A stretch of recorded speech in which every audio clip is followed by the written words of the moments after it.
And welcome back.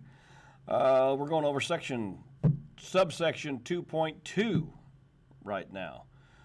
You should have just finished subsection 2.1. So we're going on with 2.2 here. Basic control of your vehicle.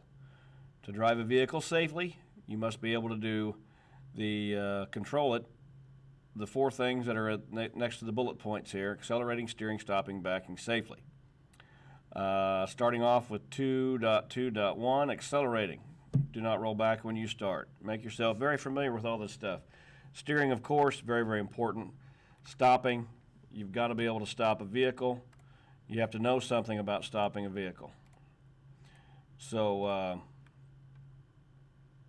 something or another here. Hang on just a second. There we are. So, stopping, backing safely. Once you've got all this stuff under control, we need to figure out how to back safely.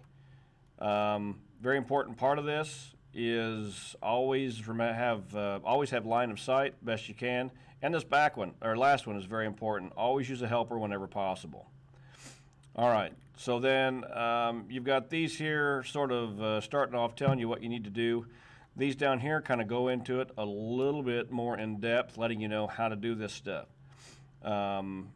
Sort of just expands on what they told you a little bit. So go over that, make yourself very familiar with it. I'll say that a lot. You'll hear it a lot. Shifting gears. Correct shifting of gears is important for lots of reasons. You can damage the transmission. You might have to stop on the road if you're not shifting your gears right, and start over again. You want to get to the point where you don't have to do that because that's a safety issue. All right, so manual transmission, basic method for shifting up. Excuse me. You're looking at these 5 points right here, and shifting gears using double clutching. That does require practice. We will go over that a lot once you get into class. So we need to know when to shift up. These are questions that could be on your quiz.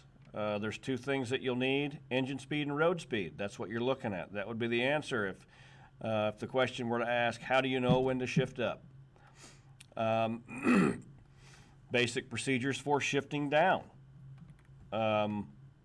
When you would shift down. Some other information here about multi-speed and auxiliary transmissions. You're not going to see those very often, but they are still out there. Automatic transmissions. Most trucks nowadays you're going to see with automatic transmissions, but they're automatic transmissions, but they're automatic manual transmissions.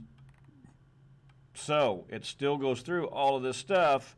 The truck just does it with a computer instead of you having to do it yourself. Retarders. All right. Now, it shouldn't be, but it's going to be because these are optional equipment on a truck. But there could be some questions on the test that have to do with retarders, or a lot of people may call them jake brake. So make yourself familiar with that.